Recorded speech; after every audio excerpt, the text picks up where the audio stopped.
Hello everyone, welcome to commerce learning point. कैसे हैं आप सब? तो बेटा आज हम पढ़ने जा रहे हैं final accounts of a company. मैं ऑलरेडी इस चैप्टर के 2 पार्ट आपके डाल चुकी हूँ बेटा, तो जाके वो दोनों पार्ट जरूर देख लीजिएगा। आपको बहुत हेल्प मिलेगी अपने एग्जाम में। मैंने लास्ट वीडियो में भी एक फुल फ्लेश क्वेश्चन सॉल्व करवाया था बेटा, और आज भी हम एक फुल फ्लेश क्वेश्चन सॉल्व करेंगे बेटा। इससे रिलेटेड ही आपके एग्जाम में कोई क्वेश्चंस आएंगे बेटा, तो आपको अपने एग्जाम में कोई भी प्रॉब्लम नहीं आएगी फाइनल अकाउंट्स में। ठीक है बेटा। एचआरएम का ऑलरेडी मैं सिलेबस कंप्लीट करवा चुकी हूँ चैनल पे, तो जाके वीडियो जरूर देखिए। वीडियो अच्छी लगी तो वीडियो को लाइक जरूर करो बेटा, और चैनल को सब्सक्राइब कीजिए, अपने दोस्तों के साथ ज्यादा से ज्यादा शेयर कीजिए। ठीक है, तो बढ़ते हैं अपने क्वेश्चन की तरफ। तो देखो बेटा, क्वेश्चन में आपको बोला है the following balance appeared in the books of महान लिमिटेड एज ऑन 31 मार्च 2015। आपको बेटा एक ट्रायल बैलेंस गिवन है जहाँ पे डेबिट बैलेंस दे रखा है और क्रेडिट बैलेंस दे रखा है। क्रेडिट बैलेंस में ये सारी चीजें आपकी, डेबिट बैलेंस में ये सारी चीजें, और फिर इसका टोटल दे रखा है। ठीक है, तो आपको क्वेश्चन यही देखना है, आपको सारी चीजें पढ़नी नहीं है, बस आपको एडजस्टमेंट देखनी है सबसे पहले कि एडजस्टमेंट्स में क्या बोला है। सबसे पहले आपको क्या करना है बेटा, from these balances and the following information prepare the companies balance sheet. हमें क्या बनानी है बेटा, कंपनी की बैलेंस शीट बनानी है और कंपनी का प्रॉफिट एंड लॉस बनाना है। आपको यही बनाना है बेसिकली, आपके एग्जाम में भी यही बनाने के लिए आएगा बेटा। ठीक है, अब एडजस्टमेंट पढ़ते हैं बेटा। First, stock as on 31 March 2015 was valued at 1,48,680। अब ये जो है वो बेसिकली आपका क्या है बेटा, this is your closing stock. ठीक है, क्योंकि ये कब का दे रखा है बेटा, 31 मार्च का दे रखा है। नेक्स्ट हमें बोला है बेटा, provide 10,000 for depreciation on fixed asset. तो मैंने लास्ट क्वेश्चन में भी आपको बताया था बेटा कि जितनी भी एडजस्टमेंट्स दी होती है उसमें हम क्या करते हैं, टिक लगा लेते हैं। तो यहाँ पे देखो बेटा, फिक्स्ड एसेट कहाँ दे रखी है हमें, देखो बिल्डिंग एट कॉस्ट दे रखी है। ठीक है, तो ये हमारी फिक्स्ड एसेट है बेटा। मशीनरी एट कॉस्ट दे रखी है, ठीक है, ये भी हमारी फिक्स्ड एसेट है। और मोटर व्हीकल एट कॉस्ट, ये भी हमारी फिक्स्ड एसेट है। अब इनमें से इन सबका टोटल करके हम वो डेप्रिसिएशन बस क्या कर देंगे, माइनस कर देंगे। ठीक है, वो हम आगे करेंगे। नेक्स्ट बोला है बेटा, ₹1800 फॉर मैनेजिंग डायरेक्टर्स रिम्यूनरेशन। 1800 बेटा डायरेक्टर का रेम्यूनरेशन है। 6200 for the company's contribution to staff provident fund. ठीक है, 6200 दिए। Interest accrued on investment amounted to ₹2750। तो देखो, इंटरेस्ट और इन्वेस्टमेंट आपको ये दे रखा है बेटा, इस पे टिक लगा लो। ठीक है, नेक्स्ट क्या बोला है, नेक्स्ट बोला है a provision of ₹50,000 for taxes in respect of the profit considered necessary. तो एक प्रोविजन बनाया है बेटा हमने 50,000 का टैक्सेस पर। ठीक है, तो ये प्रोविजन में आ जाएगा।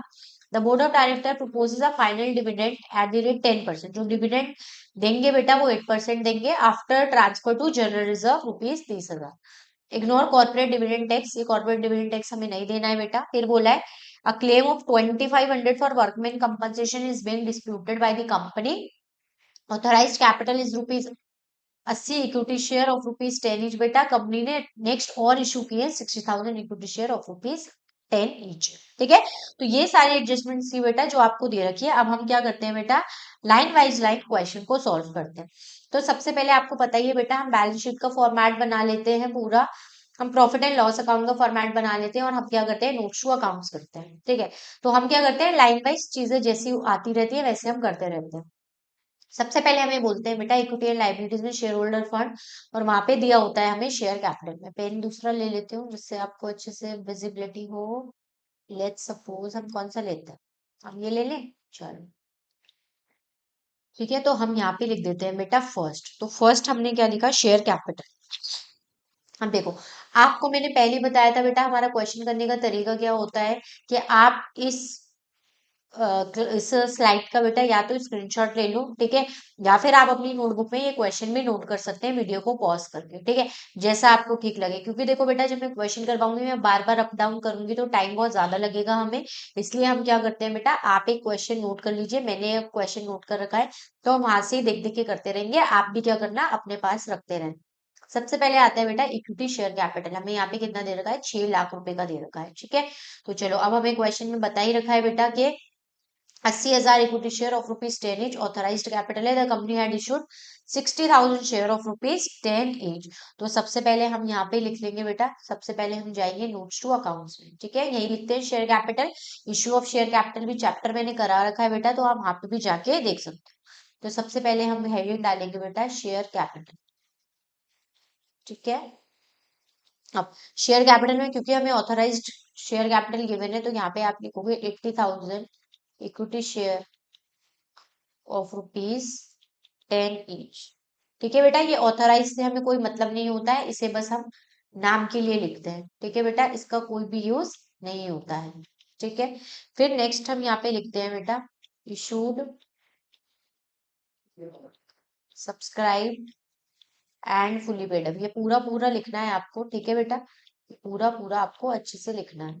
ठीक है, issued, subscribe and fully paid up कितना है बेटा?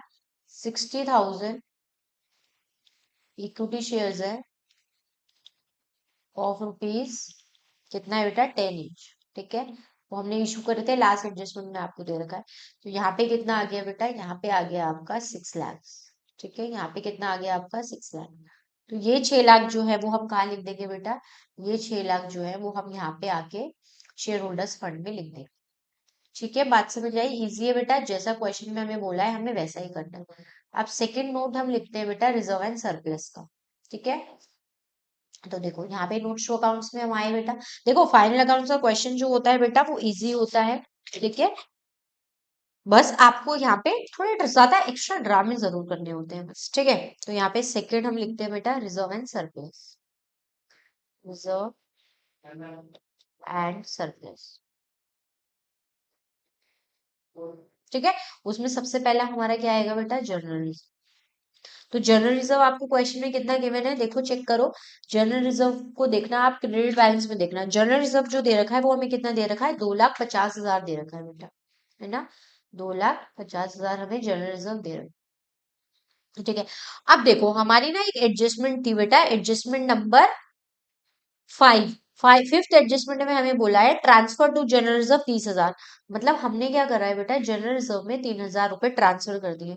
तो आप यहाँ पे लिखोगे एड ट्रांसफर फ्रॉम सरप्लस। यहाँ से हमने क्या करा? सरप्लस में से 30,000 रुपए ट्रांसफर कर दिए। तो जब आप सरप्लस लिखोगे तो ये 30,000 क्या कर दोगे बेटा? माइनस कर दोगे, और यहाँ पे 30,000 ये क्या हो जाएंगे? ऐड हो जाएंगे। तो हमारा जो जनरल रिजर्व है बेटा उसका अमाउंट कितना हो गया? 2,80,000 रुपए। ठीक है, बात समझ आई? अब सेकंड हम लिखते हैं यहाँ पे सरप्लस। सेकंड हम यहाँ पे क्या लिखते हैं? Surplus, surplus. ठीक है, सरप्लस का बैलेंस चेक करो बेटा कितना दिया हुआ है। सरप्लस का बैलेंस हमें दिया होगा, देखो प्रॉफिट एंड लॉस अकाउंट में क्रेडिट साइड देखो, सेकंड नीचे से सेकंड आपको दिया होगा बेटा 16,480। आपको कितना दिया होगा? 16,840। ठीक है, अब इसमें क्या ऐड करोगे आप? करंट ईयर का सरप्लस। अब क्योंकि हमने अभी प्रॉफिट एंड लॉस अकाउंट बनाया नहीं है, तो हमारे को अभी पता नहीं होगा कितना है। तो अभी हम ये रिजर्व एंड सरप्लस का कॉलम क्या कर देते हैं? छोड़ देते हैं बेटा, और हम बना लेते हैं अपना नोट नंबर 3। ठीक है, अब देखो नोट नंबर 3 किसका बनेगा? पहले तो ये चेक कर लेते हैं। ठीक है, देखो रिजर्व एंड सरप्लस हमने अभी होल्ड पे रख दिया है बेटा। नेक्स्ट आते हैं हमारे लॉन्ग टर्म प्रोविजंस। क्या आते हैं बेटा? Long term provisions. अब आपको फाइनल अकाउंट का क्वेश्चन करने के लिए ये पता होना चाहिए कि इस लॉन्ग टर्म प्रोविजंस में हम क्या क्या ऐड करेंगे। ठीक है बेटा, तो लॉन्ग टर्म प्रोविजंस में हम क्या ऐड करते हैं बेटा? वो प्रोविजन जो हम किसके लिए बनाते हैं? लॉन्ग टाइम के लिए बनाते हैं, लॉन्ग टर्म के लिए बनाते हैं। ठीक है, तो हमारा एक है बेटा स्टाफ प्रोविडेंट फंड। ठीक है, स्टाफ प्रोविडेंट फंड, ये क्या होता है बेटा? हमारा लॉन्ग टर्म के लिए होता है। ठीक है, क्योंकि ये क्या करते हैं? जब एम्प्लॉय वगैरह छोड़ के जाते हैं तो हम उन्हें देते हैं। तो देखो स्टाफ प्रोविडेंट फंड आपको कितना गिवन है? देखो आपको क्रेडिट साइड गिवन है बेटा 37,500। ठीक है, इसका जो ओपनिंग बैलेंस गिवन है वो आपको गिवन है बेटा 37,500। 37,500। ठीक है, और देखो जब आप एडजस्टमेंट देखोगे बेटा तो एडजस्टमेंट नंबर आपकी होगी ये सेकेंड। इसमें बोला है 6,200 for the company's contribution to staff provident fund. तो यहाँ पे सेकेंड एडजस्टमेंट में आपको दे रखा है कितना अमाउंट है बेटा? आपका अमाउंट है 6,200। तो यहाँ पे ऐड करोगे आप ड्यूरिंग द ईयर वाला। ठीक है, आप क्या करोगे? During the year. तो देखो इतना तो पहला था, और आपने दोबारा से क्या कर दिया बेटा? 6,200 और रख दिया अपने स्टाफ के लिए।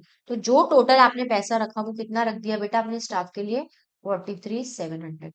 And this is your long term provisions. ठीक है, तो आप यहाँ पे लिख लेना, आपका जो थर्ड वो होगा ना बेटा, इसको स्टाफ प्रोविडेंट फंड हटा के आप लिखो लॉन्ग टर्म प्रोविजंस। ठीक है, बेटर रहेगा। यहाँ पे आप लिखो लॉन्ग टर्म प्रोविजंस, ठीक है। और यहाँ आप लिख देना स्टाफ प्रोविडेंट फंड, SPF, ठीक है। तो यहाँ पे हम जाके क्या कर देते हैं, थर्ड में लिख देते हैं बेटा, लॉन्ग टर्म प्रोविजन का हमारा थर्ड नोट बना। और हमारा आंसर क्या आया था, हमारा आंसर आया था 43,700, ठीक है। इतनी बात आई होप आप लोगों को समझ आ रही होगी बेटा। वीडियो अच्छी लगे तो वीडियो को लाइक जरूर कीजिए, ठीक है। अब हम करते हैं बेटा हमारा ट्रेड पेबल्स। तो देखो, ट्रेड पेबल्स में आपको ट्रेड क्रेडिटर्स ओनली गिवन है। तो ट्रेड क्रेडिटर्स आपको ओनली गिवन है, तो आप क्या करोगे बेटा, डायरेक्टली यहाँ पर लिख दोगे 36,880, क्योंकि आपको बिल्स पेबल गिवन नहीं है तो आपको अलग से ये बनाने की जरूरत नहीं है, ठीक है। नेक्स्ट हम देखते हैं बेटा अदर करंट लाइबिलिटीज। तो अदर करंट लाइबिलिटी का हमारा नोट नंबर कौन सा हो गया, 4 हो गया, ठीक है। तो हम जाके क्या करेंगे बेटा, नोट्स टू अकाउंट्स में बनाएंगे नंबर 4 और हेडिंग लिखेंगे बेटा अदर करंट लाइबिलिटीज, ठीक है। आप लोग खुद भी करो बेटा। अब अदर करंट लाइबिलिटीज में क्या आएंगी, ये सारी चीजें मैंने फर्स्ट क्लास में आपको बता रखी है, तो वीडियोस आके जरूर देखो, ठीक है। तो जो लाइबिलिटी बेटा कहीं नहीं आती है, वो कहाँ आ जाती है, वो आ जाती है हमारी अदर करंट लाइबिलिटीज में, ठीक है। जैसे कि अब देखो, आप क्वेश्चन में जब चेक करोगे तो आपको पता चलेगा बेटा कि हमने ना एक अनक्लेम्ड डिविडेंड है हमारा। चलो अब ना उसको हम बाद में करेंगे, इसको भी अभी हम बाद में छोड़ देते हैं। पर है ना एक रेम्यूनरेशन है 1800 फॉर मैनेजिंग डायरेक्टर रेम्यूनरेशन, ठीक है। वो आपने दिए तो वो अदर करंट आपकी लाइबिलिटी आ जाएगी, क्योंकि हम हमेशा मानते हैं कि मैनेजर की जो कमीशन है वो अभी हमने पे नहीं की है। तो मैनेजर्स कमीशन विच इज बेटा 6200, तो ये क्या हो गया 6200, ठीक है। एक और चीज यहाँ पर आएगी, वो मैं जब आपको बाद में बताऊंगी, ठीक है। तो अभी इसको हम छोड़ देते हैं। अब हम चलते हैं बेटा हमारे फिफ्थ नोट पर। फिफ्थ नोट कौन सा होगा हमारा, बैलेंस शीट में हम चेक करते हैं शॉर्ट टर्म प्रोविजन में। यहाँ पे लिखते हुए चलते हैं बेटा, शॉर्ट टर्म प्रोविजन का हमारा कौन सा नोट है, फिफ्थ नोट है, ठीक है। तो कुछ चीज होती है बेटा जो हमें छोड़नी पड़ती है बात के लिए, वो हम छोड़ सकते हैं, कोई प्रॉब्लम है नहीं, ठीक है। तो यहाँ पे लिख लेते हैं शॉर्ट टर्म प्रोविजन, ठीक है। शॉर्ट टर्म प्रोविजंस, ठीक है। अब बेटा आप लोग मुझे बताना कि अगर आपको और भी जरूरत है कोई क्लासेस की, मतलब एक और क्वेश्चन में करवा दूं, तो आप मुझे बताना, ठीक है। कमेंट करके जरूर बताना, मैं और भी आपके लिए क्वेश्चन लाती रहूंगी। अदरवाइज हम न्यू चैप्टर स्टार्ट करें, ठीक है। देखो शॉर्ट टर्म प्रोविजन में क्या आएगा, मैं आपको लेके चलती हूँ बेटा एडजस्टमेंट्स में, यही समझाती हूँ। देखो क्या हुआ था, a provision of ₹50,000 for taxes. तो देखो, क्योंकि हमें पता है हमें टैक्सेस पे करने हैं, तो एक प्रोविजन हमने 50,000 रुपए का टैक्सेस के लिए क्या कर रखा है बेटा, बनवा रखा है। तो ये हमारा किस हेडिंग में आएगा, शॉर्ट टर्म प्रोविजंस में, ठीक है। अब बोला है board of director propose a final dividend of 8%। 8% किसका, देखो हमारे इक्विटी शेयर जो थे वो कितने थे बेटा, 60,000 के थे, 10 ईच, मतलब 6 लाख, है ना। और 6 लाख पे अगर मैं 8% डिविडेंड की बात करूं, तो ये कितना हो गया बेटा, 48,000। तो एक शॉर्ट टर्म प्रोविजन तो हमने ये बनाया होगा बेटा, दूसरा शॉर्ट टर्म प्रोविजन हमने ये बनाया होगा, ठीक है। तो ये दोनों प्रोविजन हमें क्या करने हैं बेटा, अपने नोट्स अकाउंट में शॉर्ट टर्म प्रोविजन की कैटेगरी में लिखने हैं। तो हम यहाँ लिखेंगे बेटा प्रोविजन फॉर टैक्स, जो कि हमने कितना बनाया है बेटा, 50,000, ठीक है। और एक हमने बनाया है बेटा प्रोविजन फॉर डिविडेंड, जो कि हमने कितना बनाया बेटा, 48,000। वो 48,000 कैसे आया वो मैं आपको बता चुकी, ठीक है बेटा। बेटा जिन लोगों को समझ नहीं आ रही है चीजें, वो 2x पे ना देखे वीडियो, नॉर्मल उस पे देखे प्लेबैक पर, ठीक है। और साथ के साथ क्वेश्चन करते जाओ, ठीक है, तब भी आपको चीजें समझ आएंगी। अदरवाइज अगर आप सोचो कि नहीं मैप पढ़ा रही है हम बस समझते रहते हैं देखते रहते हैं, तो उससे चीजें उससे काम नहीं आएंगी, क्योंकि ये थ्योरी पेपर नहीं है, ठीक है। तो दिस इज आर 98,000। तो हम यहाँ पर चलते हैं बेटा ऊपर और 98,000 लिख देते हैं, ठीक है। बेटा ट्राई करती हूँ कि आपको बहुत धीरे धीरे और सारी चीजें सुकून से समझाऊं, ठीक है। स्टिल अगर आपको कोई चीज रह जाती है जो समझ नहीं आई है, तो आप मुझे कमेंट कर सकते हैं, ठीक है बेटा। तो देखो अब यहाँ पर हमने लाइबिलिटीज की सारी चीजें लिख दी है बेटा, बस अभी हमारी दो चीज लिखनी बाकी है, which is reserve and surplus, और यहाँ पर हमारा क्या रह गया है अभी, ये अदर करंट लाइबिलिटीज। तो ये हम बाद में लिखेंगे, पहले हम कर लेते हैं बेटा नॉन करंट एसेट्स में। अब नॉन करंट एसेट में सबसे पहला हमारा फिक्स्ड एसेट्स में क्या आती है बेटा, टेंजिबल एसेट्स आती है। तो यहाँ पे हम 6 नोट बना लेंगे बेटा अपना किसका, टेंजिबल एसेट्स का। ठीक है, अब देखो टेंजिबल एसेट्स में कितनी कौन सी आती है, हमारी सारी फिक्स एसेट बेटा, जैसे कि बिल्डिंग हो गई। ठीक है, और क्या गिवन है हमें, मशीनरी गिवन है। ठीक है, और हमें क्या गिवन है बेटा, मोटर व्हीकल गिवन है। ठीक है, मोटर व्हीकल्स गिवन है, और हमें गिवन है फर्नीचर, और हमें क्या गिवन है, फर्नीचर। इन सब का अमाउंट लिख लेते हैं। बिल्डिंग हमें गिवन है 150 की। ठीक है, आप अपने सामने क्वेश्चन रखो। ठीक है, 150 की, ये हमें गिवन है बेटा मशीनरी 2 लाख की। This is R 30,000 motor vehicles, and furniture जो है वो हमारे पास कितना है, 5,000। अगर मैं इनका टोटल करूं बेटा, तो एज पर माई कैलकुलेशन ये आ रहे हैं 3,85,000। हाँ या ना, इतने के ही आ रहे हैं ना बेटा। चलो, अब हमें पता है इसमें से हमें क्या करना है बेटा, लेस करना है डेप्रिसिएशन। लेस क्या करना है, डेप्रिसिएशन। तो देखो आपको क्वेश्चन में दे रखा है, एडजस्टमेंट में जब आप जाके देखोगे, आपको बोला है provide 10,000 for depreciation on fixed asset. तो 10,000 तो ये हो गया बेटा डेप्रिसिएशन का। ठीक है, 10,000 तो ये हो गया, प्लस क्वेश्चन में जाके देखो, आपको एक प्रोविजन फॉर डेप्रिसिएशन भी दे रखा है। देखो ये रहा प्रोविजन फॉर डेप्रिसिएशन, और वो कितने का है बेटा, 71,000 का। तो ये 71,000 भी क्या हो जाएगा बेटा, एसेट की फिगर में से माइनस हो जाएगा। तो चलो यहाँ पे चलते हैं, ये हो गया बेटा 71,000। ठीक है, तो टोटल ये कितना आ गया बेटा, 81,000। ठीक है, तो इसमें से हम क्या करेंगे बेटा, 81,000 माइनस कर देंगे, और हमारा जो आंसर आएगा वो कितना आएगा बेटा, 3,04,000। 3,04,000। ठीक है, बात समझ आ गई। अब बस यही 3,04,000 हम क्या करेंगे बेटा, जाके लिख देंगे अपने फिक्स्ड एसेट वाले कॉलम में। तो ये हमारा कौन सा था बेटा, ये हमारा 6th नोट था, और हमारा आंसर आया था 3,04,000। हाँ या ना, बात समझ आ गई बेटा। नेक्स्ट हमें दे रखा है लॉन्ग टर्म इन्वेस्टमेंट। अब देखो आप चेक करो, आपके क्वेश्चन में लॉन्ग टर्म इन्वेस्टमेंट कहाँ पर दे रखा है बेटा।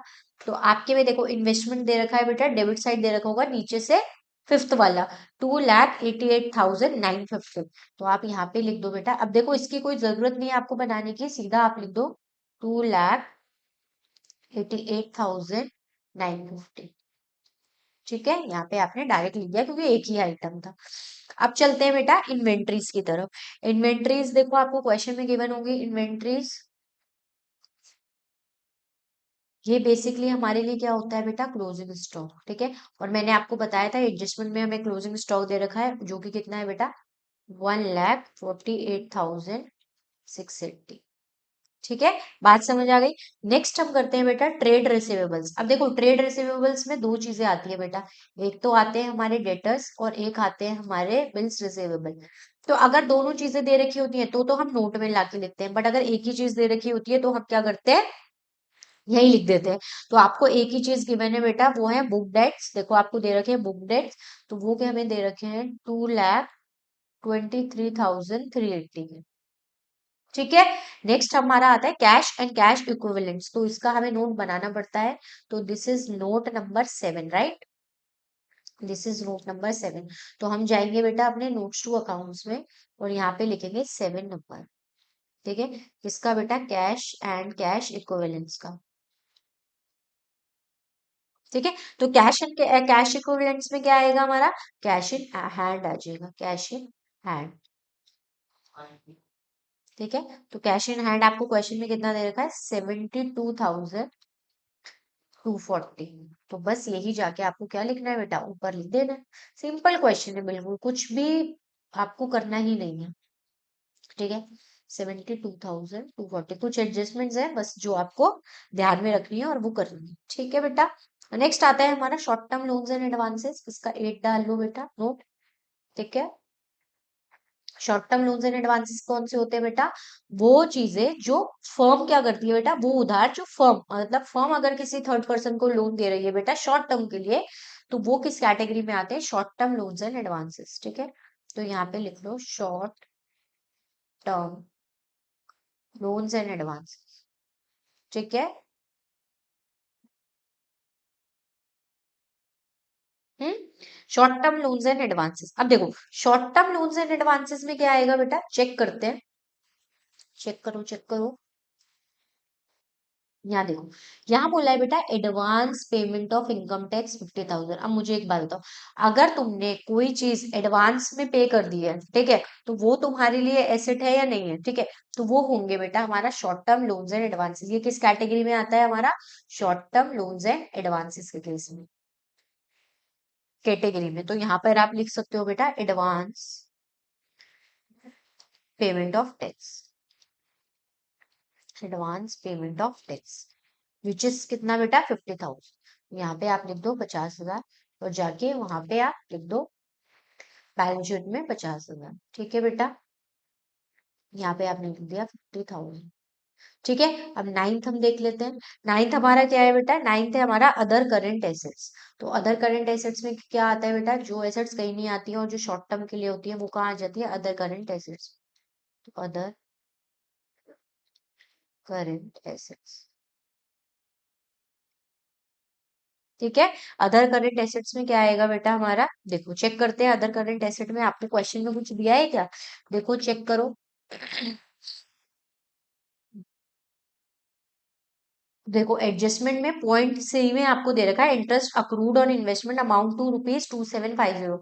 तो जो अक्रूड इंटरेस्ट है बेटा, ठीक है, अक्रूड इंटरेस्ट ऑन इन्वेस्टमेंट, वो इंटरेस्ट बेटा जो हमें मिलना है पर मिला नहीं है, तो वो कहाँ आ जाएगा, इधर आ जाएगा 2750, ठीक है। तो यहाँ जाके बस आप लिख दो बेटा अपने आंसर में 2750, ठीक है, 2750। इसी के साथ आपका एसेट का क्या होता है बेटा, पूरा कंप्लीट होता है। और जब आप इसका टोटल करोगे तो दिस टोटल इज 10,90,000, ठीक है, 10,90,000। नेक्स्ट हम बनाते हैं अपना profit and loss account. Profit and loss account में सबसे पहले हम देखते हैं रेवेन्यू फ्रॉम ऑपरेशन, फिर अदर इनकम, फिर इन दोनों का जब टोटल कर देते हैं तो हमारी क्या आ जाती है, टोटल रेवेन्यू आ जाता है, राइट। सबसे पहले देखते हैं रेवेन्यू फ्रॉम ऑपरेशन कितना दे रखा है हमें। क्वेश्चन में देखो रेवेन्यू फ्रॉम ऑपरेशन बेसिकली क्या होता है, सेल्स होता है। तो सेल्स में क्रेडिट बैलेंस देखो आपको दे रखा होगा बेटा, आपको दे रखा है सेल्स का बैलेंस 10,83,940, ठीक है। फिर अदर इनकम में क्या होती है बेटा, अदर इनकम वो इनकम होती है बेटा जो आपके बिजनेस से रिलेटेड नहीं होती है, ठीक है। पैसा अगर आपको मिला है कहीं से भी जो कि आपके बिजनेस से रिलेटेड नहीं है, तो वो क्या हो जाता है बेटा, अदर इनकम हो जाता है, ठीक है। वो कहाँ लिखते हैं हम, अदर इनकम की कैटेगरी में लिखते हैं, ठीक है। अब देखते हैं आपको क्वेश्चन में अदर इनकम्स क्या दे रखी है। देखो अगर आपने कोई इन्वेस्टमेंट कर रखी है, तो पहली बात वो इन्वेस्टमेंट आपकी बिजनेस से रिलेटेड नहीं है, ठीक है। मतलब इन अ सेंस रिलेटेड नहीं है, इन अ सेंस बेटा कि वो आपका प्राइमरी काम नहीं है, ठीक है। इन्वेस्टमेंट करना आपका प्राइमरी काम नहीं है, ठीक है। तो आपने कहीं से इन्वेस्टमेंट कर रखी है और वहां से अगर आपको इंटरेस्ट मिल रहा है तो वही क्या हो जाती है, हमारी अदर इनकम हो जाती है। तो अगर मैं यहाँ देखूं बेटा interest on long term investment, ठीक है, तो आप चेक करो जाके आपको बैलेंस शीट में कितना दे रखा है, 8540, 8540। और आपको एडजस्टमेंट में दे रखा है बेटा अक्रूड, सी पॉइंट में थर्ड पॉइंट में ये क्या हो जाएगा, ऐड हो जाएगा, जो अभी हमने बैलेंस शीट में लिखा है अक्रूड इंटरेस्ट ऑन इन्वेस्टमेंट, ठीक है बेटा। तो ये कितना हो जाएगा हमारा 2750, 2750, ठीक है। तो यहाँ से कितना आ गया बेटा आपका 11290, ठीक है। तो ये हमारा क्या आ गया 11290। तो बस आप जाके यहाँ पे अदर इनकम में लिख दो उसको, ठीक है। कितना आया था बेटा हमारा 11290। तो जब आप इसको कैलकुलेट कर लोगे बेटा तो योर आंसर वुड बी 10,95,230, ठीक है। तो ये आ गया आपका टोटल रेवेन्यू। अब हम चलते हैं अपने एक्सपेंसेस की तरफ। एक्सपेंसेस की तरफ में सबसे पहला जो आता है वो हमारा आता है परचेजेस। अब देखो आपको क्वेश्चन में परचेजेस गिवन है बेटा विच इज 5,00,000 और 900, 5,00,900। तो यहाँ पे हम लिख लेते हैं 5,00,900। ये देखो मैंने यहाँ पे ये गलती से नोट में लिख दिया है, इसको आपको यहाँ नहीं लिखना है बेटा, ठीक है। ये तो नोट नंबर की जगह होती है ना, आप यहाँ पे लिखो इसको। ये कितना था हमारा 10,83,940 और ये यहीं पर ही प्लस हो जाएगा बेटा 11,290, ठीक है। चलो अब नेक्स्ट देखते हैं बेटा चेंज इन इन्वेंट्रीज। तो मैंने आपको नेक्स्ट लास्ट क्लास में बताया था बेटा चेंज इन इन्वेंट्रीज का फॉर्मूला क्या होता है, बताओ। चेंज इन इन्वेंट्रीज का फॉर्मूला क्या होता है बेटा, ओपनिंग माइनस क्लोजिंग। तो यहाँ लिखो change in inventories which is opening stock minus closing stock. ठीक है बेटा, आई होप यहाँ तक आपको समझ आ रहा है बेटा। वीडियो अच्छी लगी हो तो वीडियो को लाइक जरूर करो बेटा, ताकि मुझे मोटिवेशन मिले और अपने दोस्तों के साथ भी शेयर करो। ठीक है, 172050 माइनस क्या हो जाएगा बेटा, 1,48,650। ठीक है, तो अब जब आप इसको माइनस कर दोगे तो योर आंसर वुड बी 23,370। ठीक है, तो ये जाके आप कहाँ लिख दोगे बेटा, ऊपर पीएनएल अकाउंट में लिख दोगे। तो योर आंसर वुड बी 23,370। ठीक है, बात समझ आई। नेक्स्ट हम करते हैं employee benefit expenses. Employee benefit expenses में क्या आता है बेटा, वो सारी चीजें जो कंपनी इम्प्लॉय के बेनिफिट के लिए करती है। ठीक है बेटा, वो सारे पैसे जो इम्प्लॉय के बेनिफिट के लिए होते हैं, ठीक है, फर्म रखती है।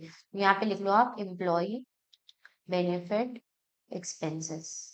ठीक है, तो देखो आपको याद है ना बेटा, एम्प्लॉय बेनिफिट एक्सपेंसेस में हमने एक स्टाफ प्रोविडेंट फंड रखा था, वो आएगा एक तो contribution to SPF, staff provident fund. ठीक है, ऊपर अभी बैलेंस शीट में भी हमने लिखा था विच इज 6200 का। और सैलरी और वेजेस होंगे बेटा, सैलरी एंड वेजेस, और वो कितने के हैं बेटा, सैलरी एंड वेजेस है 3,59,000 के, क्वेश्चन में आपको दे रखे हैं। ठीक है, ये जो मैन्युफैक्चरिंग एक्सपेंसेस आपको दे रखे हैं ना बेटा, यही है हमारे सैलरी एंड वेजेस। ठीक है, नेक्स्ट देखो, नेक्स्ट मैनेजिंग डायरेक्टर्स रेम्यूनरेशन, वो था ना अभी हमने लिखा था मैनेजर्स कमीशन।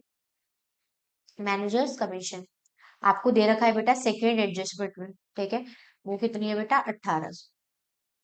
ठीक है, तो ये जब आप लिख दोगे तो ये कितना हो जाएगा, 3,67,000। बेटा अब क्या करेंगे, जब नेक्स्ट क्वेश्चन में करवाऊंगी ना, तो पहले मैं आपको सारी चीजें बता दूंगी कि ये कहाँ कहाँ आएगी, ये कहाँ कहाँ आएगी, ये कहाँ कहाँ आएगी।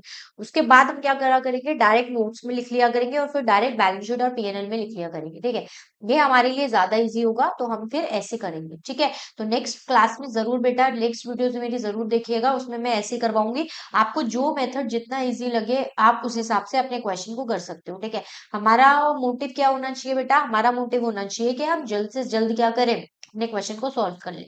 आपके क्वेश्चन में फाइनेंस कॉस्ट कुछ नहीं है बेटा, तो यहाँ डैश डाल दो। डेप्रिसिएशन एक्सपेंसेस में हमने देखा था बेटा कि आपका कितने का डेप्रिसिएशन एक्सपेंस लगा था, 10,000 का फिक्स्ड एसेट पे, तो आप इसको डायरेक्टली ऐसे भी लिख सकते हो।